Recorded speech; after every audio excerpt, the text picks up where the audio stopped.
Hello everyone, my name is Vangeris, and today I'll be taking you through Skyrim while talking about anything and everything on our way to becoming the greatest assassin in the Nine Holds. As mentioned previously in this series, we'll be tackling different parts of Skyrim's questlines in separate videos. Here's a reference for when we're tackling what. I will also add that I hope this video will be beefier than the previous one, as the Companions video didn't come close to breaking an hour in length, so here's hoping we'll get more out of this one. One point I need to make clear is that the first 10 videos in this series are focusing on the walkthrough aspect, where I show you the game, while throwing out opinions and criticisms as we go. These sections focus on showing and explaining the content more so than critiquing every aspect of it. We'll dive into a heavy analysis of the game in the final video, so if you're expecting more analysis during the walkthrough section, you may find it lacking.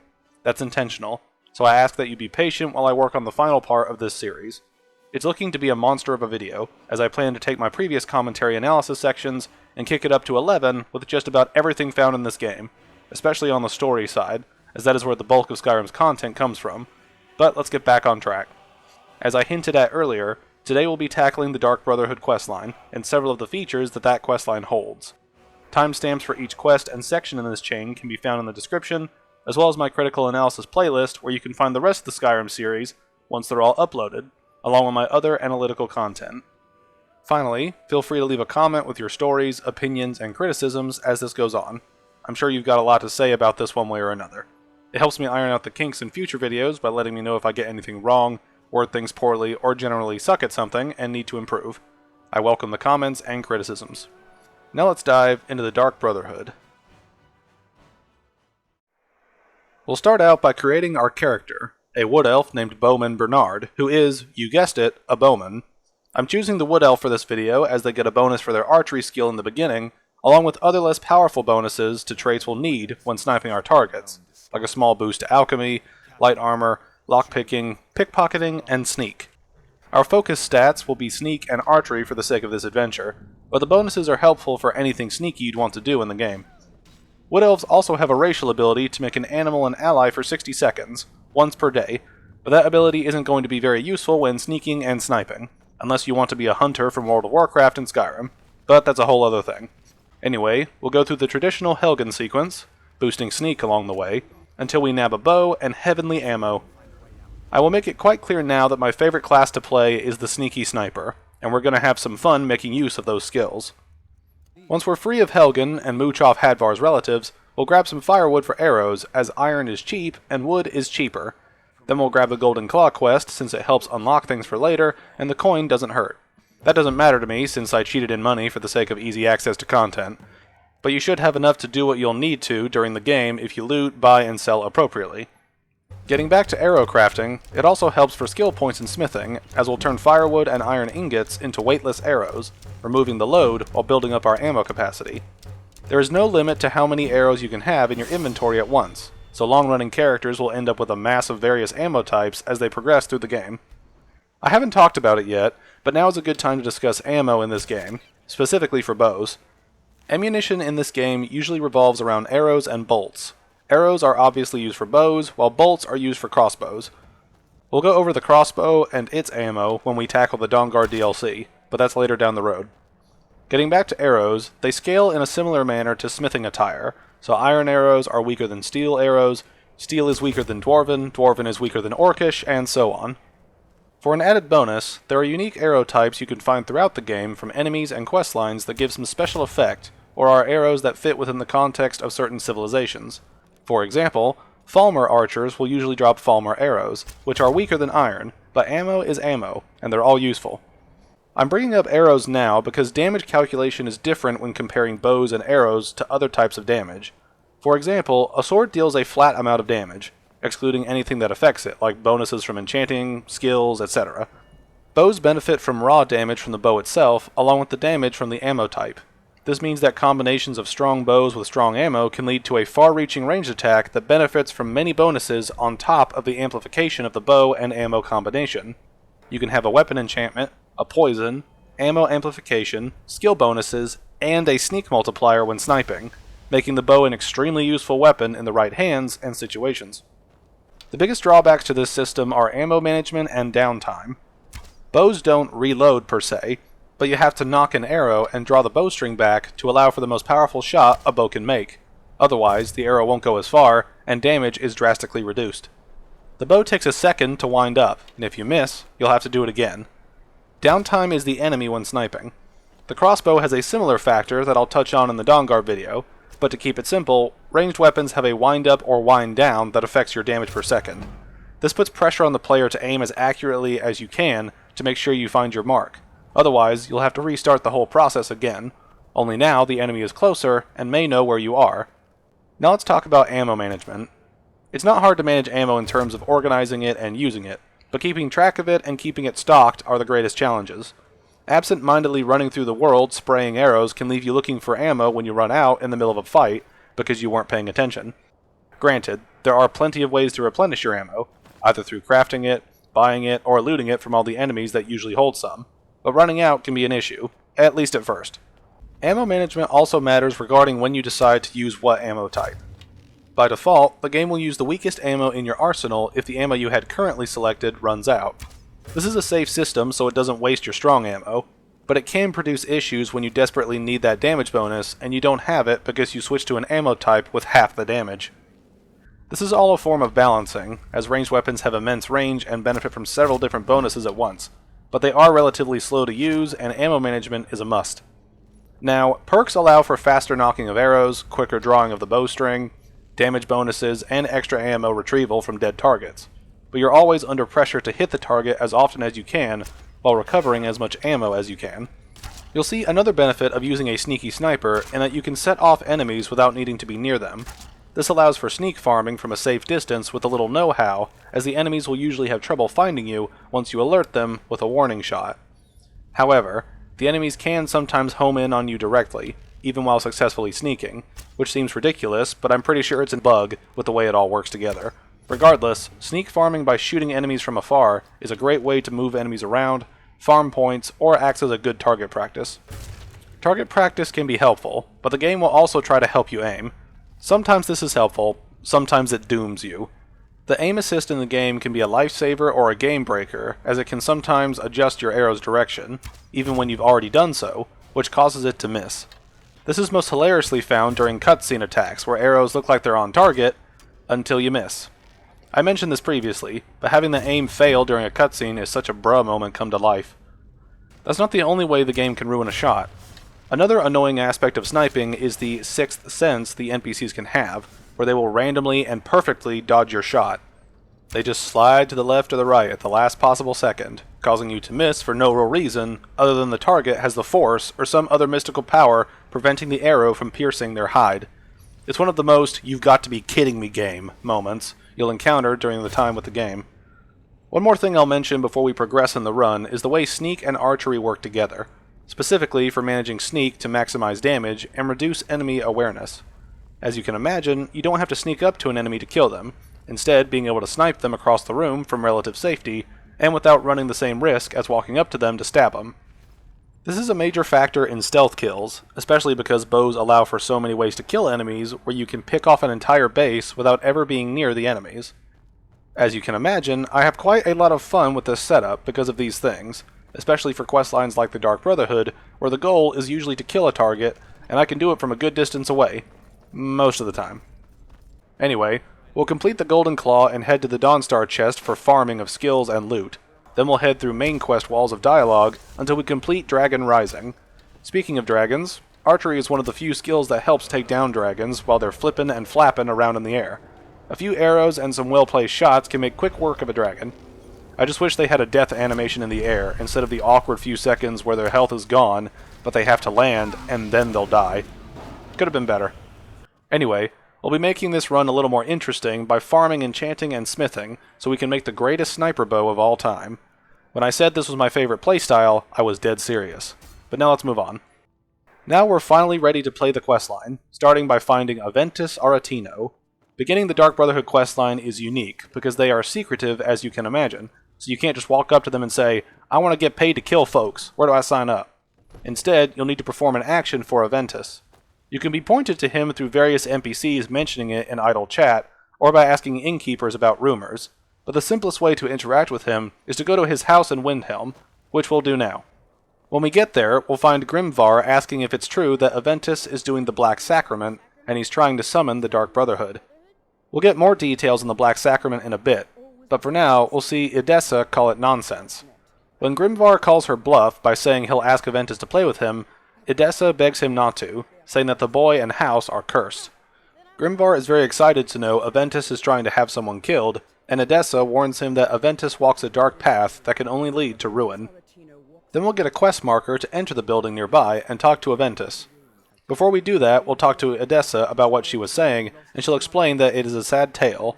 Aventus lost his mother recently, and was sent to an orphanage, but now he's returned, and people heard strange chanting, saying it's the Black Sacrament, the ritual to contact the Dark Brotherhood. Edessa doesn't know why Aventus would want to contact the Brotherhood, but she does know he is inviting evil into this city. The city has enough problems once you get the full context, but that's for later. We'll head inside, picking the lock as we do.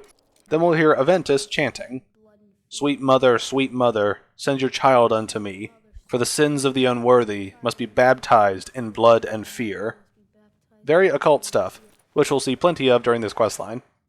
This is where we start getting into the dark parts of Skyrim's content, so edgelords are welcome. Anyway, Aventus is clearly frustrated that the Night Mother won't answer him, but we will. He'll explain that he did the Black Sacrament, with the body and other things, and we came. We'll play along to his request and accept a contract to kill someone in Riften for him. He explains that his mother died, and now he's all alone, and was sent to a terrible orphanage in Riften called Honor Hall. The headmistress is an evil, cruel woman called Grelod the Kind, but Aventus knows she isn't kind, but terrible to all of the orphans. Then he says we can kill her as we head into the first proper Dark Brotherhood quest. Before we head out to kill Grelod the Terrible, we can catch Aventus saying he's lonely here. As much as he hated getting sent to Honor Hall, he misses his friends there. I find that both touching and hilarious given how we're about to freak all of them out by murdering their caretaker. We'll talk to the boy more and learn his mother got sick last winter and never got better. She eventually fell asleep one night and never woke up. Aventus was forced into the orphanage by the Jarl, presumably Ulfric since he lives in Windhelm, and Aventus thinks it isn't fair. When we ask if he's sure of this, he says Grelod doesn't deserve to live, as she is a monster. When we say assassinations don't come cheap, he'll offer a family heirloom that is supposedly valuable. Then we'll head over to Riften for the kill. We'll sneak into Honor Hall, and we can hear Grelod being nasty. Those who shirk their duties will get an extra beating. Do I make myself clear? Yes, Grelod. And one more thing. I will hear no more talk of adoptions. None of you riffraff is getting adopted, ever. Nobody needs you. Nobody wants you. That, my darlings, is why you're here. Why you will always be here, until the day you come of age and get thrown into that wide, horrible world. Now, what do you all say? We love you, Grelod. Thank you for your kindness. Yeah, she's going down. In front of the kids, too. Hey, I'm an assassin, so why would I care if kids get traumatized? All that matters to us is killing for coin. We'll head back to Aventus and inform him of the hag's death. He's very excited and thankful, giving us his family heirloom as the quest ends. The heirloom is a plate that's worth 100 gold instead of 5, but that's ridiculously low when the penalty for murder is 1,000 gold. We didn't get caught, so it's technically a profit, but it could have been worse. Anyway, the next quest won't appear until certain conditions are met, but before that, we've got an additional quest to do for context, along with meeting my favorite character in the game. If you head north from Whiterun, you can find a broken cart along the road next to a funny-looking man in a jester set. His name is Cicero, and he's unique. Ah, bother and befuddle! Stuck here! Stuck! And my poor mother.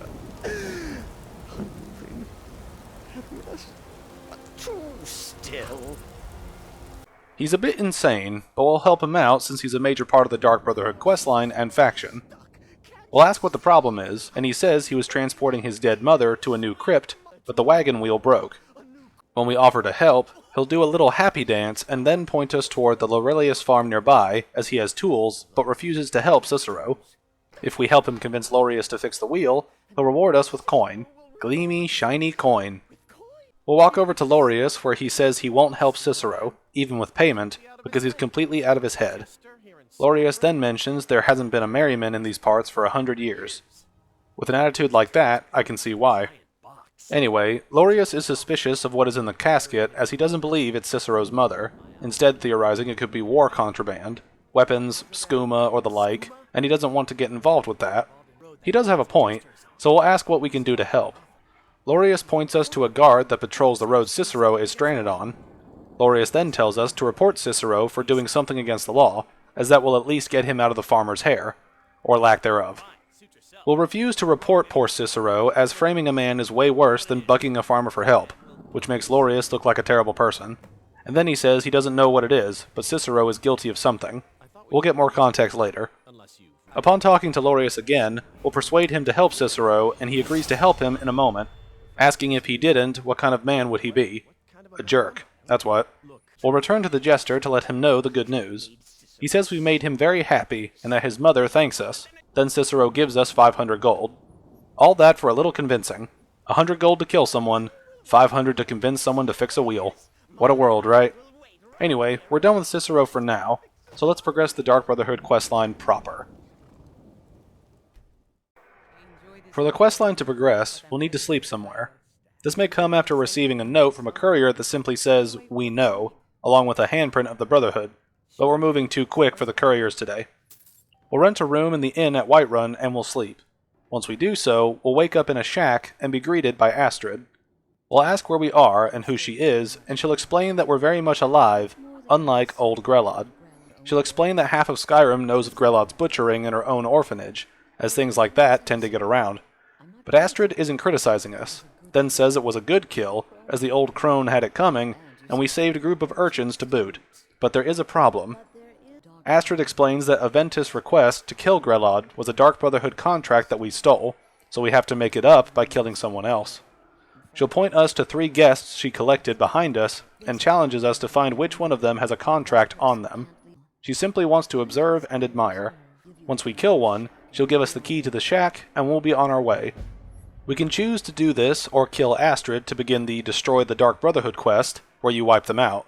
We won't be doing that because it's more interesting to join them, but it is a nice detail that you can flip it around and wipe them out for their loot and the reward from the authorities.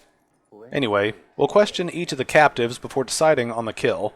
Vasha acts cool and collected, saying we probably got off on the wrong foot and that this is not the first time he has been bagged and dragged. He is an obtainer of goods, taker of lives, and defiler of daughters. He'll ask if we've not heard of him, and then says he'll have his people carve his name into our corpse as a reminder. When we ask if anyone would want him dead, he'll scoff at us, and when we threaten him, he'll say he lives in the shadow of death every day, a knife in every doorway, or a knocked arrow on every rooftop. If one of his enemies wouldn't pay to have him killed, he'd take it as a personal insult.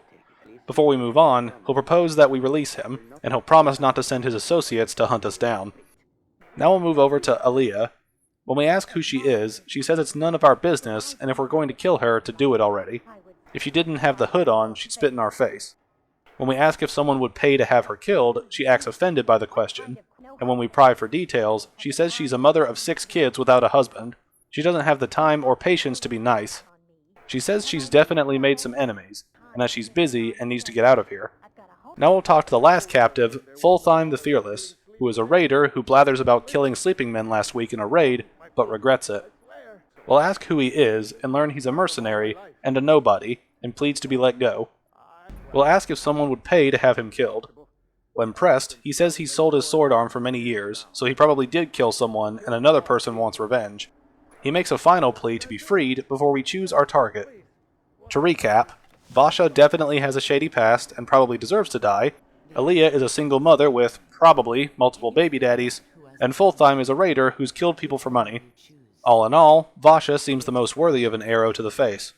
It doesn't matter who we kill in the end. Astrid just has a kink for murder. A funny aspect of this quest is that whoever you didn't kill remains here for all eternity until we kill them, but we'll hope for their future as we leave them behind. When we talk to Astrid, she says we understand what's truly important, that she gave an order to spill blood, and we followed it. No questions, no remorse. We'll ask if we're free to go, and she'll give us the key to leave, and explains we've repaid our debt in full. Then she officially extends an invitation to join the Dark Brotherhood. She'll point us to the Pine Forest in the southwest regions of Skyrim, where we can find the entrance to the Dark Brotherhood sanctuary beneath the road, and hidden from view. We'll need to speak the correct passphrase, "Silence, my brother," to enter the sanctuary and join them. Then Astrid says goodbye, and we're free from shacking up and killing folks. We'll travel toward Falkreath to reach the sanctuary and find the entrance just off the road near a small dip in the landscape. We'll find a creepy, Slayer-looking door that asks us what the music of life is, and we get some funny answers available if we stumbled across this place without progressing the earlier parts. We'll give the correct answer and be allowed inside. We'll find some armor inside, we'll swipe before we talk to Astrid. She explains that we now start our life within the Dark Brotherhood family, and that we won't find a safer place in Skyrim with this sanctuary. We'll see how that turns out later.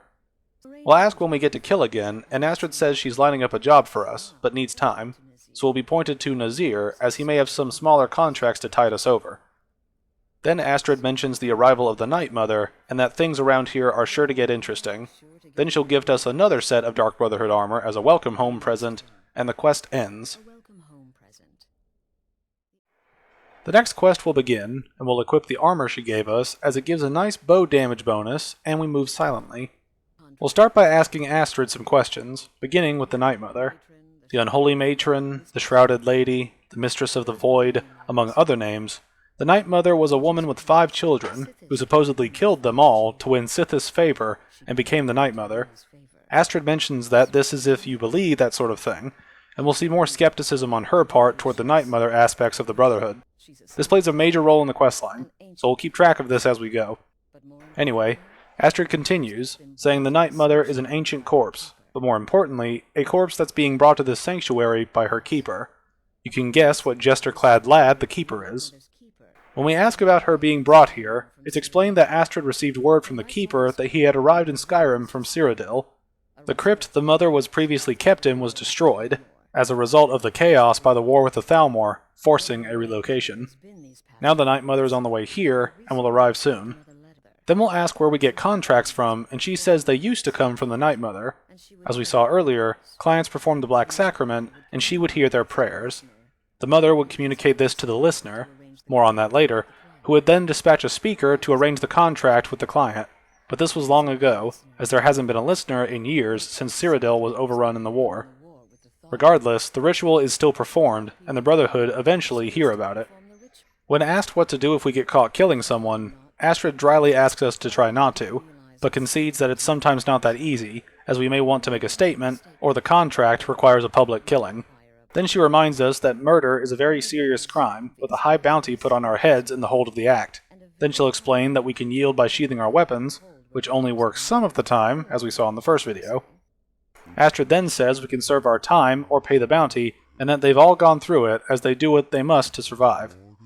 This is one of those moments where the dialogue and mechanics don't work well together, because murder realistically would cost you several years if not decades of your life, whereas here it just takes a quick nap and you're free to go. Given that, it is a game, so we can't expect realistic time penalties for horrible actions to be one-to-one with what would happen normally. Still, the dialogue could be dropped in favor of paying the bounty to begin with, so this problem doesn't come up at all. Anyway, Astrid will mention that another option exists. Members of the Thieves Guild in Riften can get bounties erased for a price, which we should keep in mind for now and later. Although sometimes the payment can exceed the bounty itself, so be careful when paying people to deal with your shenanigans while playing. Moving on, we'll ask Astrid about any rules we should follow, and she mentions the Brotherhood used to be bound by the 5 tenets, but they stopped following those years ago. Astrid attributes the current state of the Brotherhood to all the rules and discipline, and for what? What they have here is the last of their kind, and now they live the way they see fit. Again, we see that break in tradition. Then Astrid says the bottom line is to respect the family, and everything else will fall into place. Keep that in mind moving forward. Our final discussion will cover Astrid herself. She says this sanctuary has been her entire life since she was a young woman when she discovered her aptitude for elimination. We get her life story of a creepy uncle that she killed and liked doing it. Then she killed again and liked it more, and so on.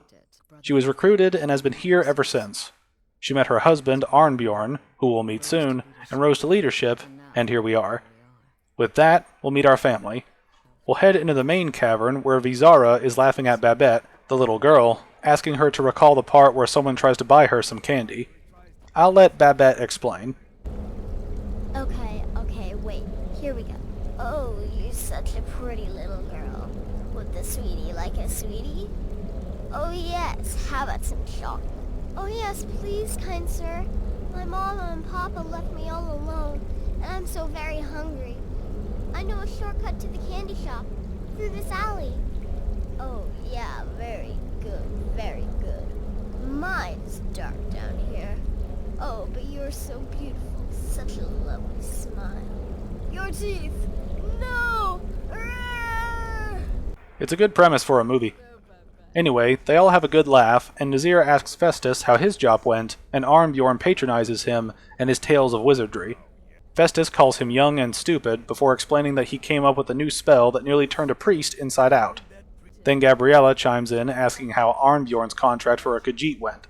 Babette jokingly calls it a big doggy chasing a little kitty, telling you that Arn is a werewolf. They all have a good laugh at his expense. Arn then declares he is not adorable, it was not funny, and the Khajiit was not a merchant but a monk and master of the Whispering Fang style of something. But now he's dead, and Arn has new undies. Then we'll talk to Babette, who says Astrid told her of the choose your victim gag she played on us, implying she's done it before. We're going to play the strong silent type, and Babette continues, saying we're going to love it here, as they have a lot of fun and look out for each other, just like any family. This is set up. We'll see the payoff later. When we ask Babette about herself, she impersonates a victim of the Brotherhood killing her mama and papa before capturing her, and then explains she's a vampire that's 300 years old. The pros and cons of being a child vampire must be a great conversation starter, but we won't dive into that ourselves. She also acts as an alchemist for the group, and will buy and sell the appropriate supplies to help us do the killing. Next we'll talk to Vizara, who greets us very jovially, and says we made the right choice to join. He tells us to trust in Astrid, and follow her orders, and everything will be alright. When we ask about him, he says he was a Shadow Scale, an assassin in service to the King of Black Marsh, and was trained by the Brotherhood since the day of his hatching. But that was a lifetime ago, and now he's the last of his kind, as his order is extinct. Now he serves Astrid and this sanctuary. A lot of worship for Astrid around here. Also, it's kinda underwhelming to have a backstory condensed down to, I was born into a cool order of assassins, but now they're all dead, and I kill for Astrid now. Could have had an interesting personal arc for Vizara, but it sounds more like happenstance than the order fizzled out.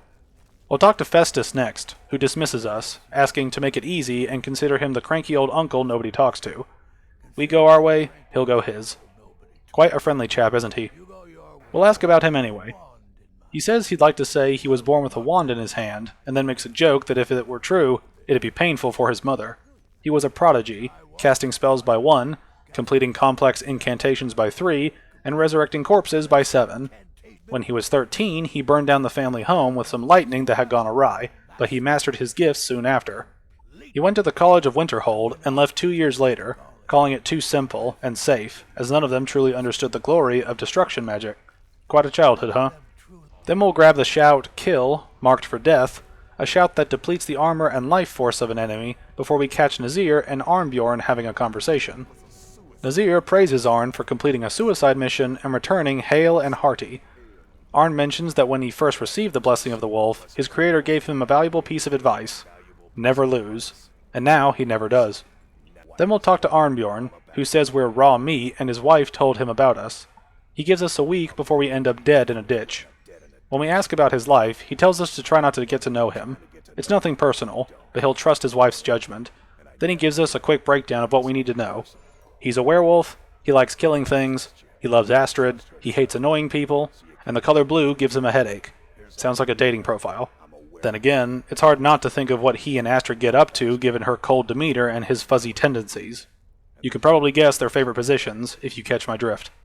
Then we'll talk to Nazir, who welcomes us to the dwindling, dysfunctional family we're now in.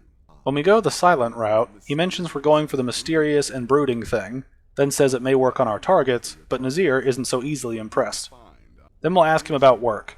He'll recall a few lingering contracts they haven't had the chance to complete just yet. More will dribble in from time to time, and he'll assign them as they become available to be completed at our leisure. It's simple enough, and Nazir mentions these aren't particularly glamorous assassinations and don't pay much, but they'll keep us busy. He'll tell us to do them as we're able, as there's no real time limit as the targets aren't going anywhere. He'll mention that we can turn each contract in individually or all at once, which is a nice touch to avoid unnecessary warping. Then we'll be able to receive the first set of contracts. Before we delve into that, we'll ask about Nazir. He'll mention that he's Redguard, but unlike others we may meet in Skyrim, he is a child of Hammerfell and was born of the sands of Alakir. In the Great Desert, blood is a shade of crimson he can scarce describe. His past is long and storied, although not totally proud, but the Brotherhood saved him from himself, and he never looked back. Then we'll get into the contracts themselves, as we're done with the family meeting. When we talk to Nazir, he'll give us 3 targets: the beggar Narfi, the ex-miller Ennodius Papius, and mine boss Beitild. Each kill is a quest in itself, but we'll tackle them all at once. Before this, we'll get some dirt on each of them. Beitild separated from her husband months ago, and now they operate competing mines. Beitild is angry and desperate, as well as a fighter. Ennodius lives outside Anga's mill in the woods. He was once the miller, but now he is just a paranoid recluse who thinks someone is out to get him, which is true now. Finally, Narfi is a hapless beggar living in some ruins outside Ivarstead, and he should be an easy target, even for noobs like us. These kills only require the death of the target, so they'll be easy to complete regardless if we sneak in to cut their throats or blow them up with a fire rune. In any case, they just have to die. Not all kills will be like these, as specific requirements will appear for certain contracts, but most kills will be simple and to the point, just like an arrow to the face. Before we go, we'll talk to Gabriella, who greets us very positively, saying she looks forward to following our progress. Then she says she enjoys moonlit nights, taking long walks on the beach, knitting, and unicorns. Stereotypical stuff. Then she explains how this all meshed together when she went on a stroll along the sea on a moonlit night, found a unicorn, and stabbed its throat with a crochet needle. As she says, she is a woman of simple yet refined tastes. Makes me anxious about my wife. Anyway, we'll head to do some eliminationisms and head to Dawnstar for our first kill, Beitild. As for our sneaky boy, we'll wait in the shadows to knock an arrow and take her out, before our courier manages to interrupt our moment of glory. He mentions a new lady in charge of the orphanage in Riften that asked him to hand out notices to everyone he meets, that being Grelad's assistant, who we'll meet in another video. Anyway, we'll be caught because of the courier, thanks dude, and we'll kill the Dawnstar guard who saw us and slip away before anyone else sees us. Now we'll head for Ennodius by taking the road between Dawnstar and Windhelm until we reach the mill. Ennodius will be camping out under the stars, not realizing he'll be heading up there, and we'll send him on his way. We'll move to our final target and find Narfi squatting in the ruins of a small shack. Someone always manages to see us, but we'll get a shot at Narfi as he goes to mine some clay near the shack. We'll talk about clay later when we go over home construction, but let's head back to Nazir. When we return, we'll find Cicero has arrived with the Night Mother, and he's ranting about how we follow the voice of her and asks if anyone would dare risk disobedience and punishment. Arnbjorn threatens him, before Festus tells Arn to calm down, as Cicero has had a long journey, so we can at least be civil. Then Festus addresses Cicero, saying he's delighted that poor Cicero and the Night Mother have arrived, calling their presence here a welcome return to tradition. Cicero eats it up. Then Astrid says Cicero and the Mother are welcome and will be afforded the respect deserving of his position as keeper. She directs obedience to her husband, who begrudgingly agrees. Then she says she is the leader of this sanctuary, and her word is law. Cicero agrees, and we're addressed by Astrid in private. Astrid insults Cicero as a muttering fool, and then mentions business to discuss. She has a contract for us where we'll be heading to Markarth to speak with the apothecary's assistant. We'll probably find her in the Hag's Cure when the shop is open. The girl's been running her mouth and wants an ex killed. She's apparently performed the sacrament. We'll talk to Muiri, the girl in question, to set up the contract and carry it out. Astrid adds that we do whatever the contract wishes and tells us to be professional, represent the Brotherhood well, and get the job done. Since this is our first real contract, we'll be able to keep whatever Muiri pays. She'll be generous, as Astrid says they always are. Then we'll get the next quest. Before we turn in our previous contracts, we'll talk to Cicero. He mentions getting Mother some flowers before recognizing us from earlier. He's very grateful for our aid, and mentions we've surely pleased the Night Mother as well. We'll ask him why he came to the sanctuary, and he repeats much of what we heard before, regarding how unsafe the Imperial Province is in the current day. He then mentions this is the only sanctuary in Skyrim, which is technically true, but we'll find another abandoned one later down the line. When we ask who the Night Mother is, Cicero is flabbergasted by the question. He says we jest, and then explains some of what Astrid said earlier. We can ask Cicero about his duties as keeper, and he explains with great passion that he takes care of the Mother's body, oiling it, preserving it, and keeping it safe. Bet every lady would want a man to do that for her. He also makes sure nobody disrespects the matron's coffin. When we ask about Sithis, Cicero says it's like speaking of the cold of space, or the terror of midnight, as Sithis is all of those things. He is the void, which doesn't explain much, but we can interpret it as the fear of the unknown, the fear of empty nothingness, and so much more. Then we'll ask about Cicero himself, and he says he is just the keeper who keeps. He looks after our matron, but he is not the listener. There is no listener, but Cicero says a day will come where someone will hear her say the words. We can ask about the listener, with Cicero explaining what we heard before, as the listener listens to the Night Mother, with Cicero adding that it's the highest honor attainable by a member of the Dark Brotherhood. Of course, Our Lady is dead, so she doesn't talk with words, as her lips are rotted. Instead, she speaks into the listener's head, and Cicero hears it's intimate. We'll hear some of that sultry voice soon enough, but it does make you wonder how the Brotherhood distinguished the actual listener from a fake using these insane rules to make up whatever they want to happen. Then again, that may be a self-solving problem, as they'd cause trouble, the real listener would know, and then they would kill the liar. In any case, imagine the issues.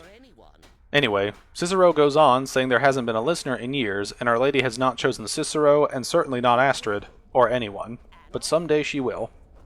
Before we talk to Nazir, we'll overhear Gabriella being impressed by a technique Nazir calls the razor-winged butterfly that severs heads. He would teach it to her, but then he'd have to kill her. I just like that little detail. Anyway, we'll turn in our contracts, each with their own commentary by Nazir. Let's listen. Congratulations. You slaughtered an emaciated beggar in cold blood. You are truly an opponent to be feared. Here's your payment. Good. And I hope you were careful in that lumber mill. Those splinters and rusty nails can be quite nasty. Your payment for a job well done. Of course she is. I hear the mining business is extremely cutthroat. And those hours, the murder. I could do this all day.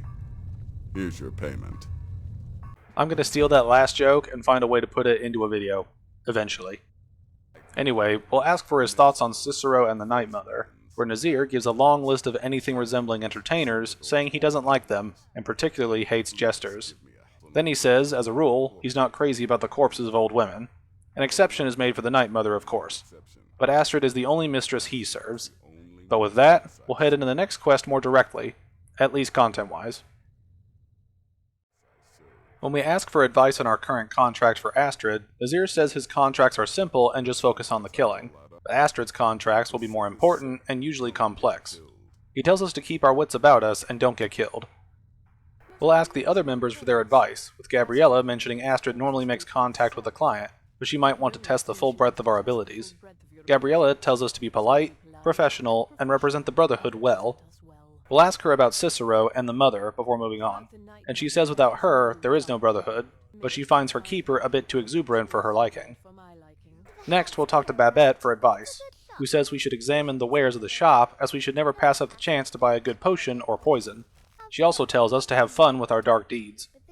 When asked about Cicero and our goth mommy, Babette says 200 years ago she would lay down her life for the Mother, but that time has passed, and Astrid is her matron now. You can probably guess where all this division between Astrid and the Night Mother is going. We'll talk to Arnbjorn next, whose advice is follow orders and don't do anything stupid. We can ask about Cicero and the emo mummy, with Arn saying we could probably guess his opinion on that. Then we'll find Vizara, whose advice mentions that Muiri was implicated in a thievery along with her lover. As such, her lover will probably be our target, who now leads a group of bandits. When asked about the clown and the dead cow, Vizara isn't entirely sure, as it's not that he doesn't have respect for Sithis or the Mother and the ancient ways, but he's never been much for religion.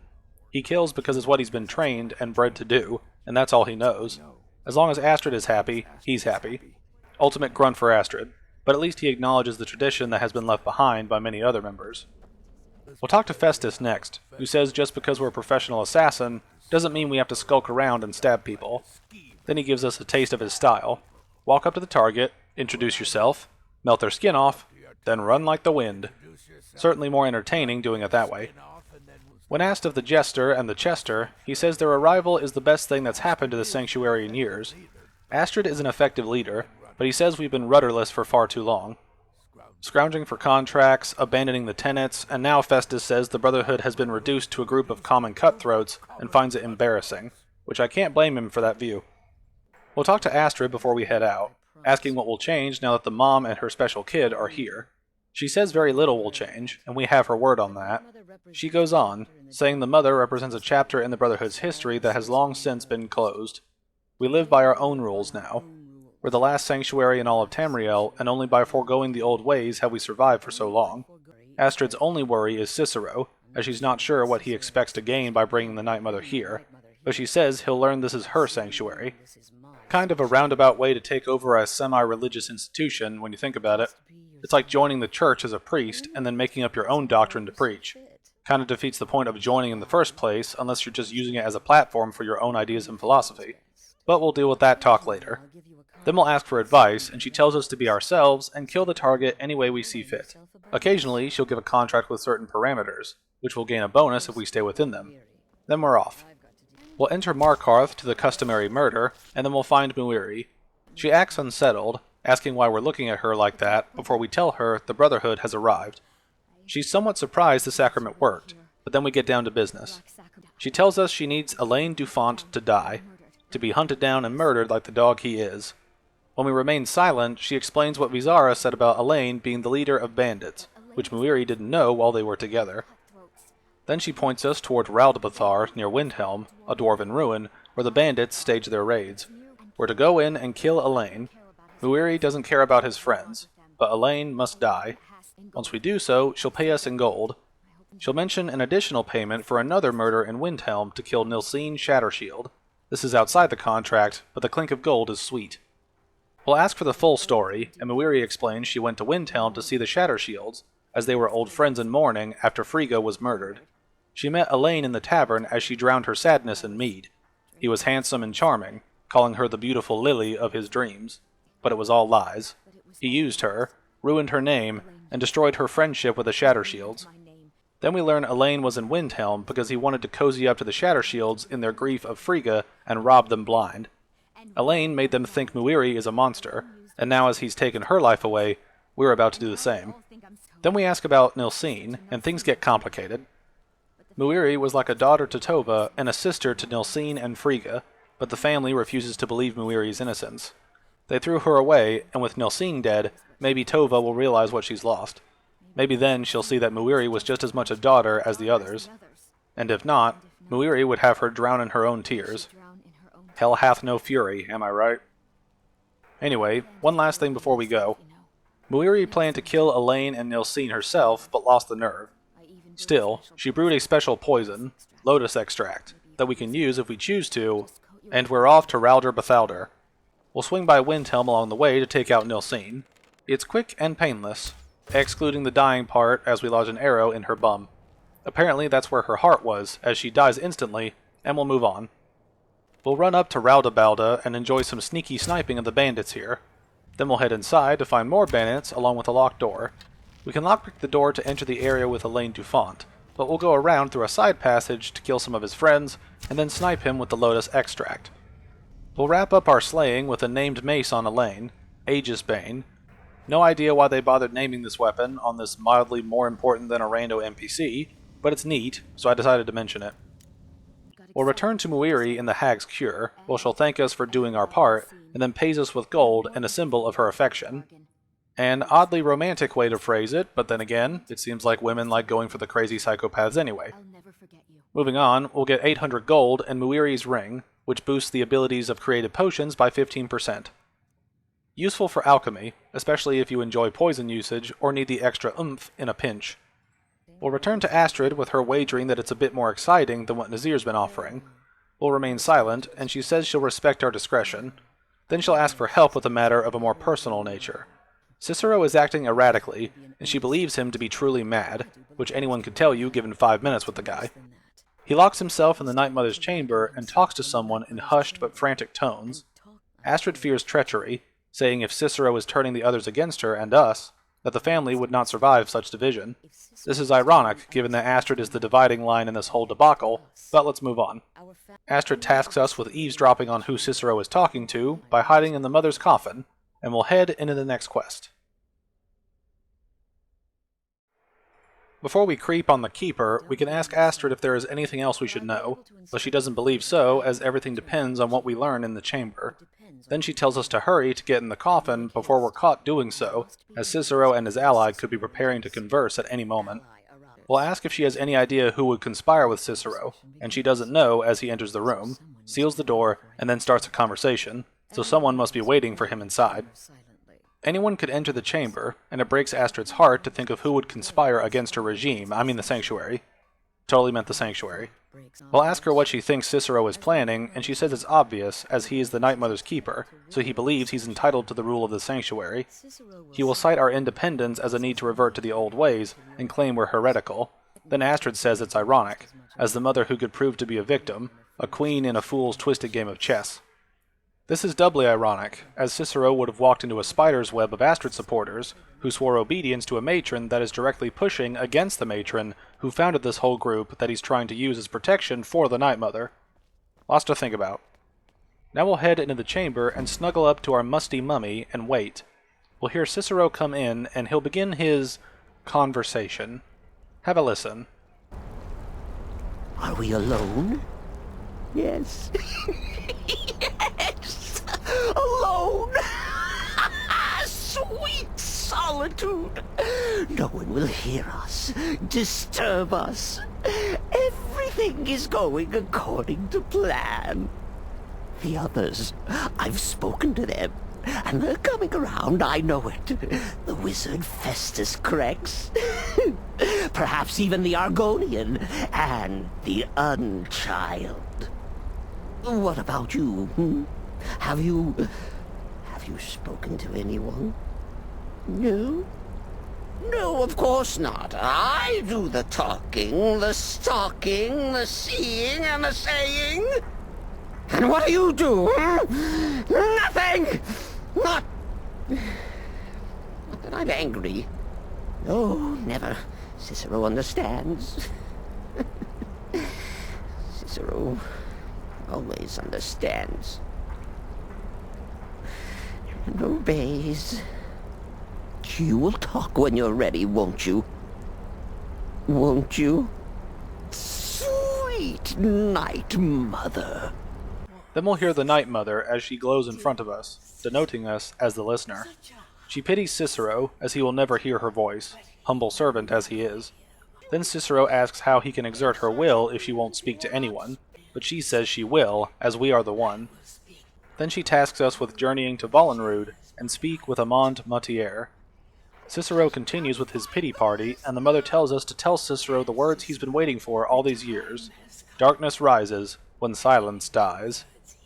Then Cicero will find us inside and demands an explanation, and will explain what happened. He calls it trickery until we tell him the words. He changes to a proper jester as he dances in joy as our matron is back and has chosen a listener. Then Cicero praises us before Astrid barges in, revealing her paranoia at being betrayed, before Cicero explains what we just went through, with Astrid not believing it. Astrid will talk to us directly, saying she feared for our safety, and then asks for an explanation. We'll relay what happened, again, and we'll tell her of Amand Matiere at Vollenrud. She knows the place, but not the man. Then we see the cracks in her facade begin to deepen as she awkwardly asserts that we take orders from her, as she is the leader, and won't let her authority be dismissed. Then she'll send us to Nazir to do some work for him until she's ready to discuss the matter further. We'll talk to Cicero, who excitedly declares us as the listener, and we'll ask if the mother will speak to us again. He explains that the mother is part of us now, where we get to hear her voice inside our head, which Cicero deems lucky for us. When asked about being the listener, it simply means we listen to the Night Mother and obey her commands. We can ask Cicero if he wanted to be the listener, which he did, saying the silence almost became maddening. Pretty sure it was, bud. Then he says that was then and this is now, and that he's happy to remain the keeper. Then we'll head to Nazir for the next contracts round we'll do. Nazir will have 2 contracts for us, with him adding that one should be easy and the other a challenge. We're to kill an orc bard named Lurbuk, and the other is a vampire by the name of Hert. We'll ask for details of them both, and learn that Lurbuk is the worst bard in all of Skyrim by most accounts. Apparently, so many people sought his death, Astrid had to hold a lottery to choose the client. Hern, on the other hand, has blended into human society for years, and he's never far from his female companion Hert, who is also a vampire. The contract is for Hern, but we'll probably have to deal with Hert as well. Then we'll train in some light armor before leaving. We'll head to Morthal to find Lurbuk sitting in the large room near the bar.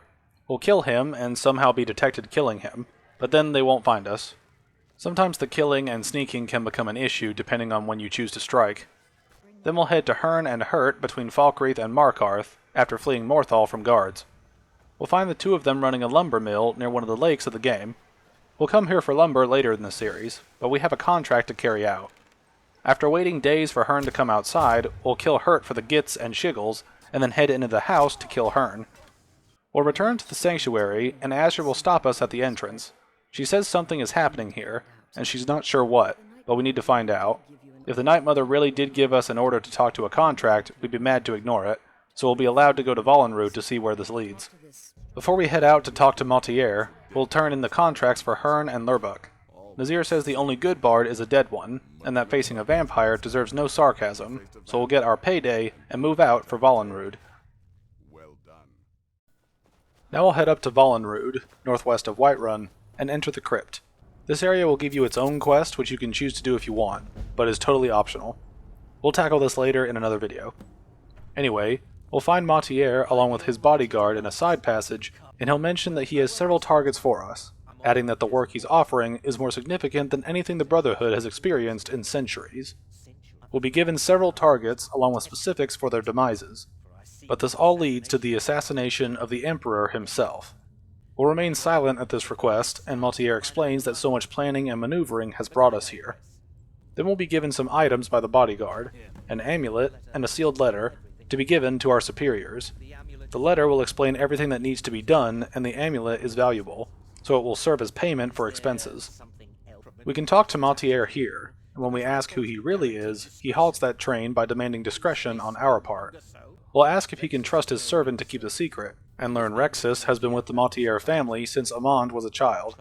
We'll inquire about compensation for such a large job, and Maltier explains that there will be a fortune of gold once the Emperor lies dead.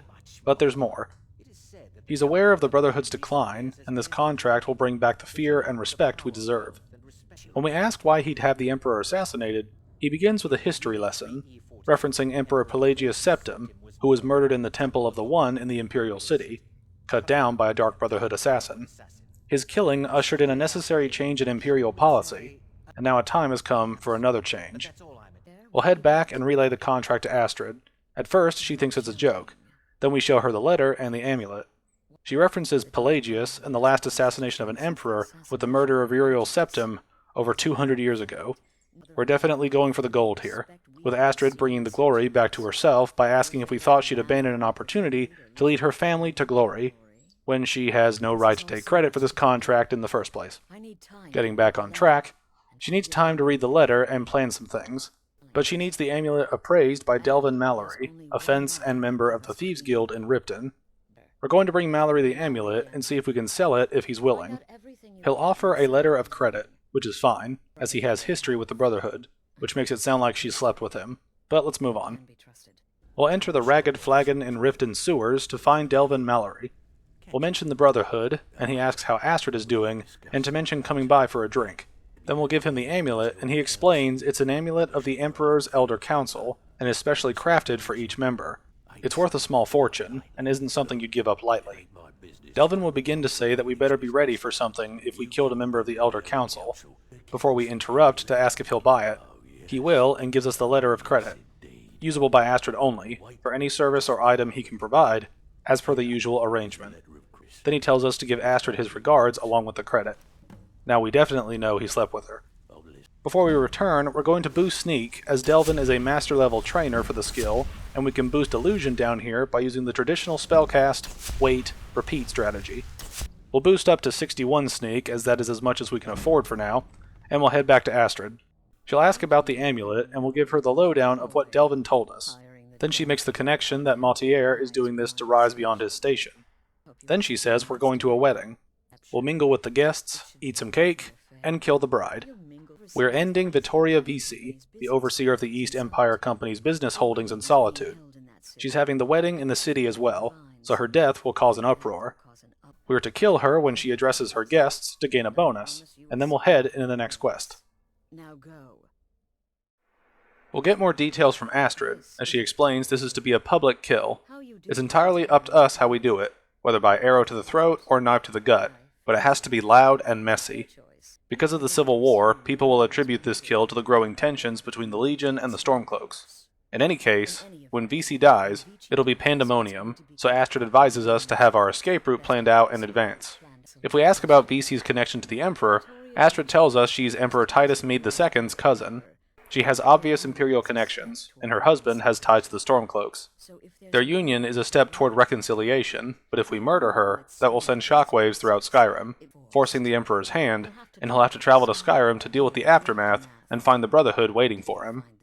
When we ask why the Emperor isn't attending the wedding, Astrid says he cancelled at the last minute. No idea how she knows that, but it doesn't matter either way. She goes on, saying the Emperor seemed to realize his presence would necessitate a more direct role in the Civil War, which he is obviously unwilling to take. All that will change when VC is killed, as everyone will think it was motivated by the Civil War, with the Emperor being forced to clean up the mess. With that, we'll head to Solitude for a joyous celebration of bonding and blood. We'll arrive and find one gate closed to the temple, meaning we have one open path in and out, excluding hiding in the temple itself. We'll also find people arguing over the Civil War philosophies butting heads before we'll see VC. If we so choose, we can follow the couple up to the balcony where they give a speech, allowing us time to set up stabbing VC in the back. Or we can be the wood elf archer we were born to be and snipe her. We'll get the kill and run for our lives before returning to Astrid. Vizara can aid us in this situation, but I find it much easier to simply run in, get your kill through arrow or dagger, then haul it out of there. When we return, Astrid says the news is everywhere of VC being butchered at her own wedding. She will then show us a unique spell allowing us to summon a legend of the Dark Brotherhood, whose soul serves them even in death. We'll learn a spell to summon a friend to aid us in killing, but I like hogging all the glory. Then we'll get our bonus for killing the bride during her speech. Now we'll be told to speak to Gabriella, as she's been helping Astrid arrange her next contract, and the quest will end. We'll find Gabriella, and she'll explain our next objective is to deal with the Emperor's security service, the Penitus Oculatus. We'll be breaking their commander Marrow to cripple the Emperor's protection. We are to slay Marrow's son, Gaius Marrow, and once he's dead, plant false evidence to implicate him in a plot to kill the Emperor. Gabriella will direct us to find Marrow Jr. as he's set to leave the Penitus Oculatus outpost at Dragon Bridge, and inspect the security of each city in Skyrim. Then Gabby mentions we will earn a bonus by killing Jr. in one of the major cities, expediting the process of implication. If we do this, Astrid gave Gabba Gabba permission to give us a unique bonus, a special token, to be given to Olava the Feeble in Whiterun. Olava is an old friend and a powerful seer, and this token entitles us to a reading of our future. When we question what killing Junior will accomplish, we're told killing Senior would do no good, as he would simply be replaced. We want him to remain, but be distracted and weakened. Implicating and killing Junior will humiliate and strike Senior with grief, and the security plan will then fail, apparently. Yeah, he'd be going through something major, but I doubt it would be a large enough security issue to allow us the opportunities we'd need to kill the Emperor. While that doesn't make much sense, the Emperor will be lulled into a false sense of security, thinking the assassination plot has already been discovered and foiled. We can ask about Dragon Bridge, with Gabs saying it's a small town with one unique feature. It houses Skyrim's only Penitus Oculatus outpost, established by Marrow Sr. when he first arrived in preparation for the Emperor's visit. No idea why they would set it up there, as it's not a central location for ease of access to other areas, nor is it very secure with the Civil War going on. Just seems like a bad idea to set up the Skyrim Secret Service in a town of 10 people that's not near anything important. We'll ask if Gabra has Junior's schedule, which she doesn't, but she knows there's an actual written travel schedule somewhere in the outpost, so securing that would naturally benefit us. With that, let's hit the road.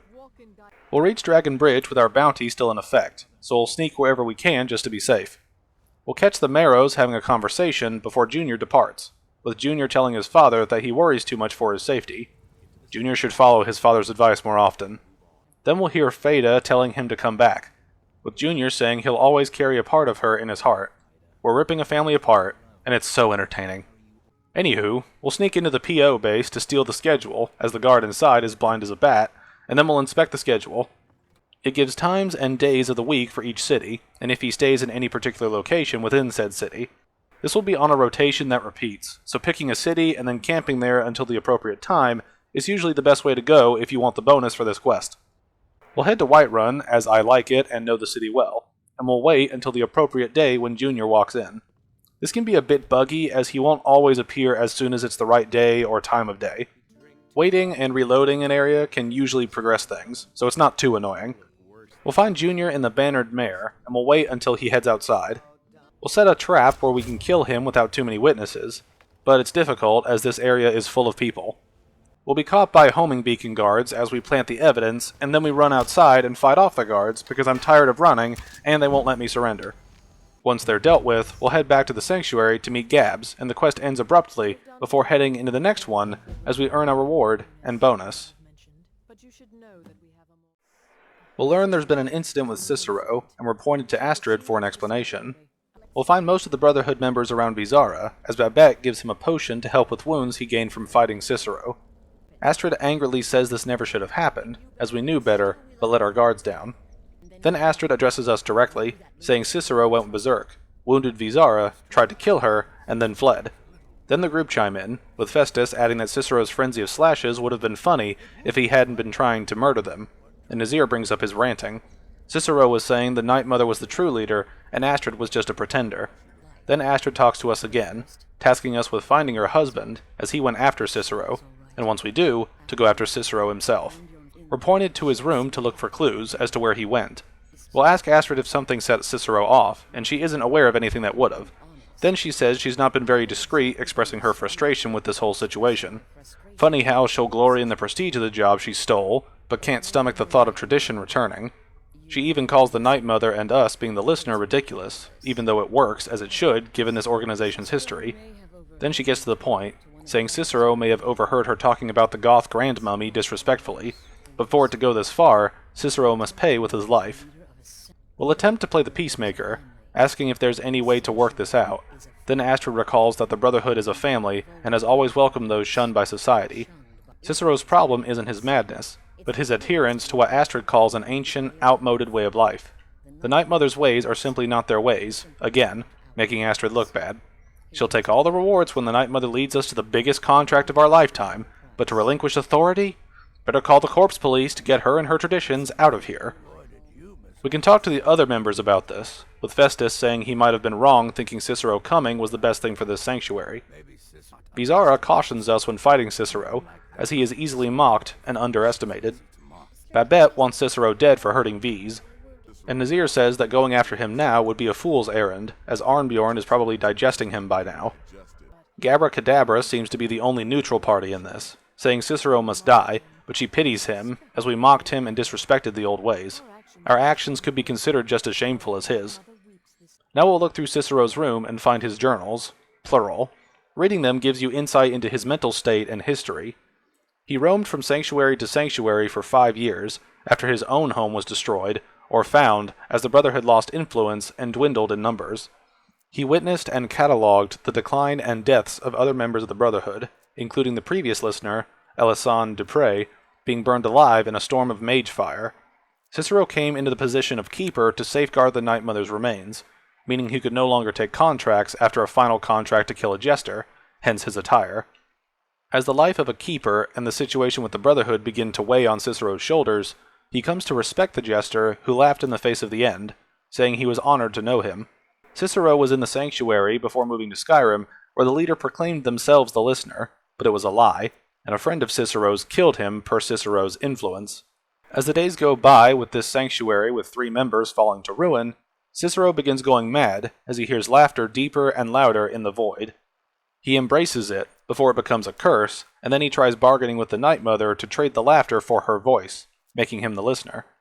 Then he re-embraces the laughter as he becomes the last survivor of the sanctuary and remains there alone with the Night Mother for 8 years.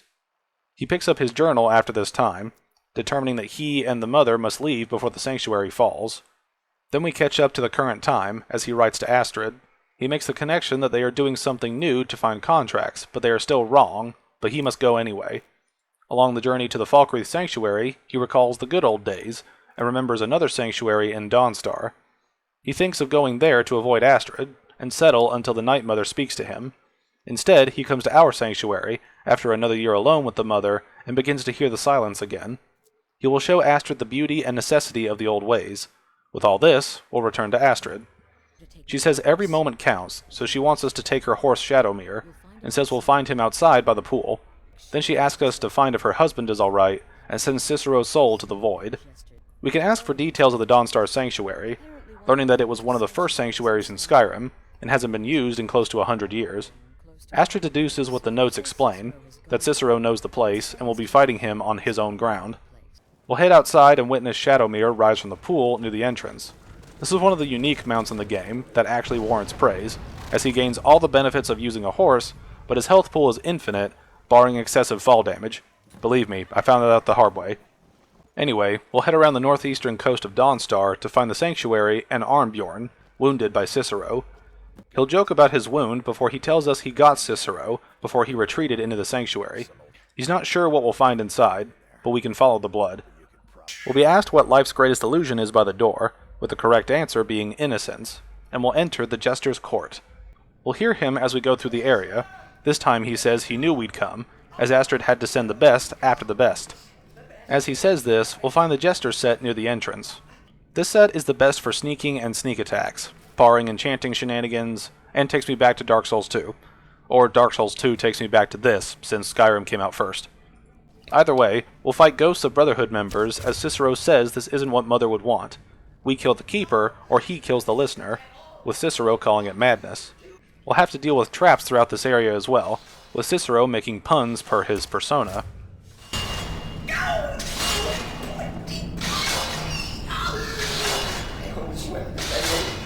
Always stickler for details, get it? Stickler!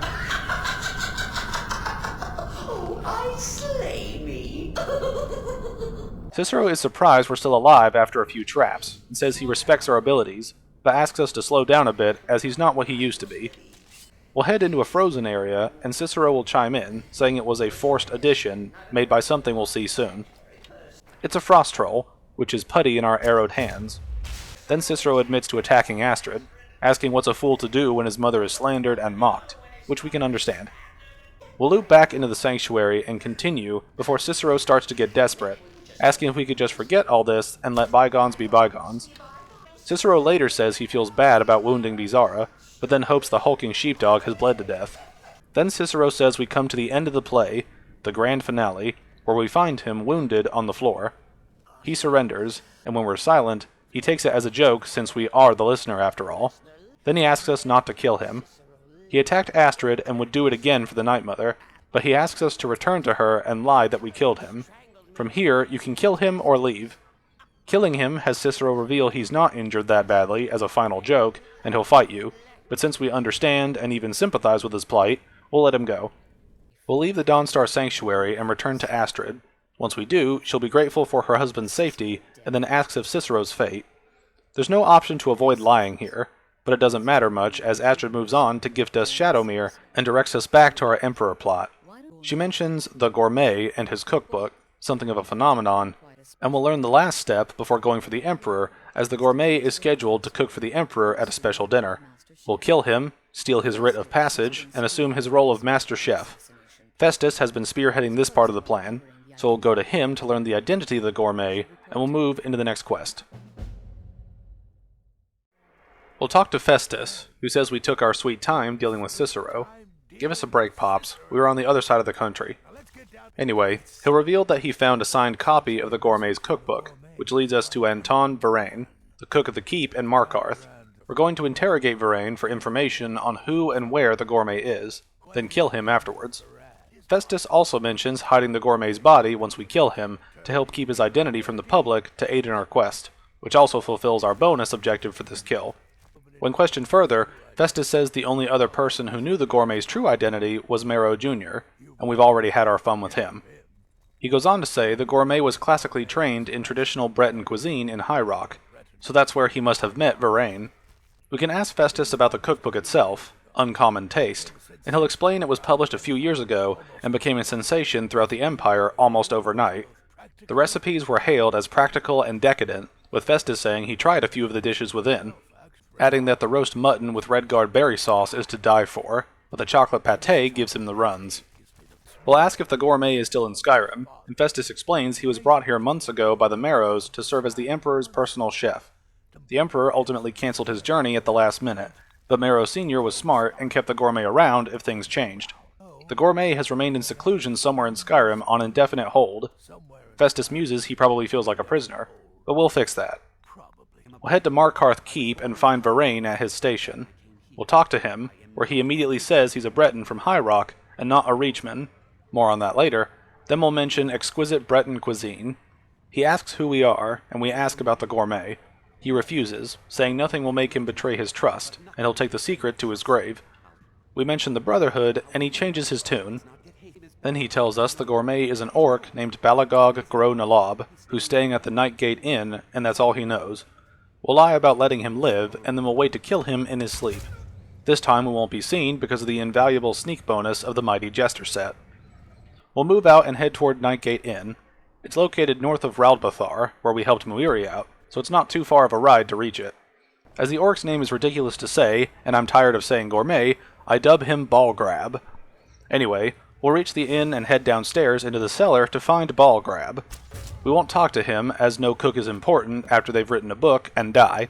Then we'll loot his writ of passage and hide the body in a large barrel. Looking forward to seeing when they find him. We'll return to Festus and inform him of Ballgrab's demise, and we'll move into the next quest. Before we move on, we'll be given the Nightweaver's band for completing the optional objective of hiding Ballgrab's body. The Nightweaver's band is a ring Festus used for years that boosts sneak and destruction by 10 points, which can be both useful and entertaining in the right hands. With that, let's get to killing the big man. We'll head over to Astrid, who says we'll be the one to commit the murder. We'll remain silent, and Astrid will be proud of us, saying we're so calm and confident, and she believes we were born for this task. Keep that in mind.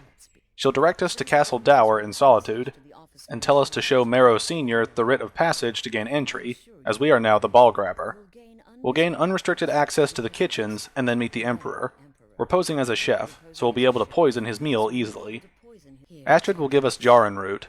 All it takes is one taste, and the effects are quite immediate. With her adding, he'll be serving Sithis before he even knows he's dead. Once he's killed, we can escape through the upper door and across the bridge. Astrid has arranged for it to be unguarded once the alarm is sounded. Then she tells us to go and fulfill our destiny as listener, hinting at what lies ahead. We can ask where the Jarrin root is from, and she says it's found only on the island of Stros Makai. It can be served like any vegetable, with one taste leading to instant death. We can also ask if there's anything else before we set off. Astrid says it took all the favors, bribes, and blackmails she could muster to secure our exit out of the keep. Then she tells us to follow her instructions, and the Dark Brotherhood will be back on top, all thanks to us, the listener. Again, keep her wording in mind. We'll head to Solitude and pay our bounty off before entering Castle Dower. We'll give the writ of passage to Marrow Sr., and he says they had no idea who to expect as the Ballgrabber. He points us to the kitchens, and we meet Gianna, who will assist us in cooking the meal for the Emperor. When we meet her inside, she's very prickly, but straightens out when she knows we grab balls. She's a fan, or claims to be, as she'll use whatever race we are to slide in a compliment that only insert race would know about insert racial location details to cook for the Emperor. Basically, working flattery to death. When we say we're ready to begin, she points us to put on the chef's hat before we can start. Now we're a right and proper assassin, running a restaurant as cover. Anyway, we'll begin with Gianna mentioning the Emperor has requested the Ballgrabber's signature dish, which I won't try to pronounce. Gianna has gotten it started, but wants our added flair to make it the Ballgrabber way. This leads into some options for ingredients to add, allowing you to throw in random things, or you can remain silent to awkwardly let her add ingredients. At the end, we can add the Jarrin root or not, as we can kill the Emperor through poison or other means, but we're going the poison route.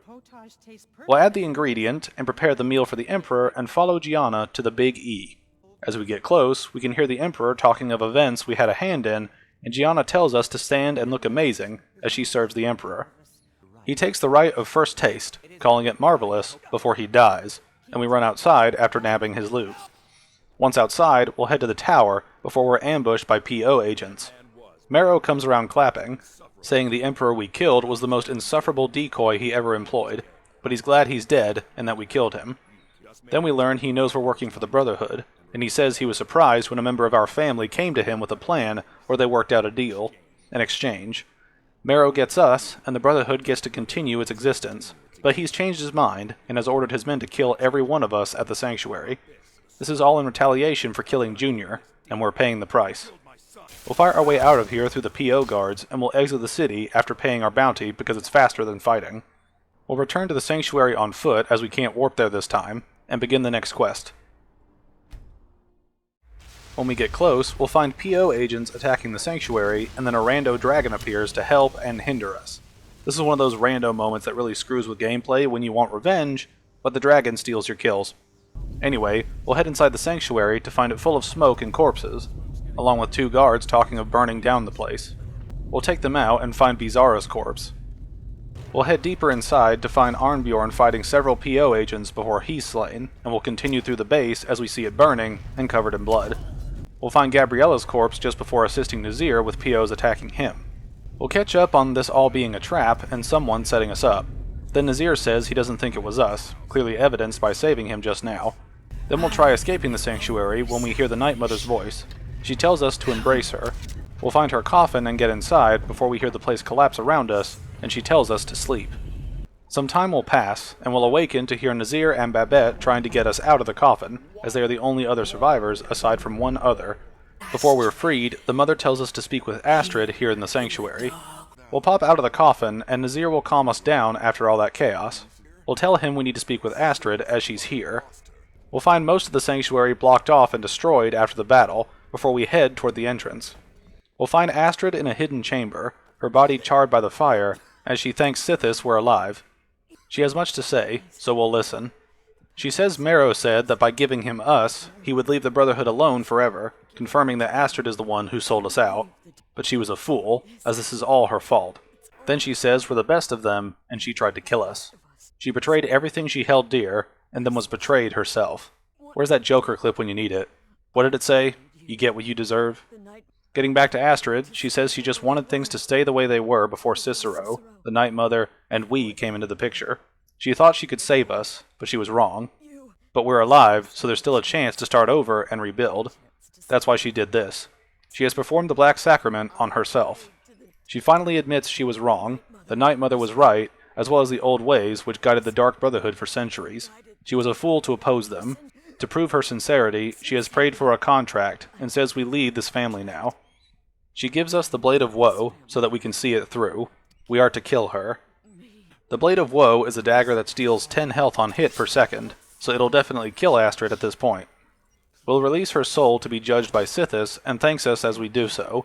Then we'll talk to the Night Mother, or rather, listen.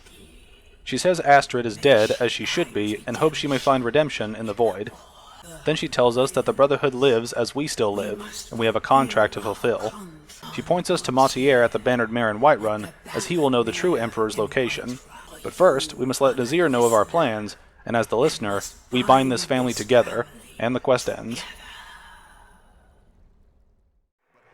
We'll talk to Nazir about our contract, and he asks how there's still a chance with our base destroyed and so many of us dead. We mentioned that as long as we stick together, the Brotherhood lives on. He approves our quest, and mentions setting up at the Dawnstar Sanctuary. He says to meet them there after we're done with the Emperor business, mentioning that he'll find a way to transport the Night Mother. Then we'll head out. We'll find Montier right where the Mother said he'd be, and he heard about our sanctuary being destroyed. He pleads that he had nothing to do with it, and that he still wants the Emperor dead, putting the blame on Marrow. Then we demand the location of the real Emperor. He's surprised by our insistence on the contract, but becomes overjoyed by our dedication. He points us to his ship, the Kataraya, moored offshore in the Solitude Inlet, but he won't be in Skyrim for long. If we can get aboard and kill the Big E, Montier will reveal the location of the dead drop that holds our payment. We'll ask some questions before we go, starting with Marrow. We want to know where he is, and Montier says he understands we want to settle the score, and that last he heard, he was at the Solitude docks conducting the Emperor's departure. This gives us the optional objective to get sweet revenge, but patience before we get there. We'll ask about security on the ship, and Montier asks if we're joking, before explaining the Emperor would have his elite guards on the ship. Still, everyone assumes the Brotherhood has been destroyed, so they may be a bit more lax than usual. We'll finally ask about getting aboard, and Montier has no idea how we will beyond swimming up to it. Then we'll head to the docks. We'll find Marrow overseeing the docks where our sniper build gives us a great opportunity to strike. We'll run over to his dead body and get our arrow back. He doesn't deserve to die with fine ebony inside him. Take that out of context. Now we'll move to the Kataraya. We'll get aboard the ship after sniping the guards on the deck. Again, archery is such a sweet skill when it works. Keywords, when it works. This also serves as an easy place to boost sneak since they can't come after you, even with the homing bug. Once cleared, we'll swim over and interact with the anchor chain to get inside. I'm assuming we crawl in through the hole, but I've no idea if we fit or not. We'll kill a sailor after he finishes his work for the day, and we'll begin slaughtering everyone on board. We'll eventually reach the Emperor in his room, where he'll speak directly to us, saying he proved Marrow the fool, as he told Marrow you can't stop the Dark Brotherhood. He's surprisingly calm during this encounter, telling us not to be shy, as he's sure we haven't come this far just to gawk at him. We'll remain silent as he says we both have a fate with destiny, but so it is with assassins and emperors. He must die, and we must deliver the blow. It is simply the way it is. He's oddly charming, given he's looking death in the face. Then he wonders if we'd listen to him before the deed is done. We'll hear him out, and he'll say he has accepted that fate, but he senses a certain ambition in us. So, he asks a favor, a dying man's wish. Then he mentions there are many who would see him dead, but there is one who set this in motion. He asks us to kill the person who orchestrated this. We'll remain silent before he hopes we'll at least consider it. Then he says it's on to business, and he walks over to the window. He says he won't put up a fight, and asks us to get it over with. We'll do so, as he's been the best kill we could hope for. Then we'll ransack the place, looking for all the loot an Emperor would have aboard his ship. We'll return to Montier, who says he's just received the news and is delighted at it. He says we've served the Emperor and all of Tamriel in ways we can't possibly imagine. Then he imagines how we can only care for money and points us to our payment in an urn, where we first met him in Vollenrud. Then he tells us to scram, as he never wants to do business with us again. Lucky for him, we're also finished with him, as we lodge an arrow in his heart. Then we'll head to Vollenrud for our payment. This amounts to 20,000 gold, and we'll bring that back to Nazir. Not much of a haul when we killed the leader of an empire. That barely covers 20 murders across Skyrim, let alone killing an emperor. Anyway, we'll head to the Dawnstar Sanctuary and talk to Nazir. He applauds our success, despite our misfortunes as a group, and thanks us for saving us all. We can lie to him and keep some of the extra money if we choose to, but we're going to dump it back into the Sanctuary, to make a true home for the new Brotherhood, as the quest ends. With the main questline complete, we'll head out to upgrade this frozen cave into a slightly more glamorous frozen cave, along with engaging in the repeatable quests post-chain. We'll hear the Night Mother speak to us and find her in the Sanctuary. She says our work is just beginning, and tells us to approach her to engage in other contracts. She'll say another child has prayed to their mother, and will direct us to someone in some place to accept their gold and eliminate the target. If we talk to Nazir, we'll get similar contracts to what we saw from him before. He'll give a brief description of them, and then we're off to kill each one.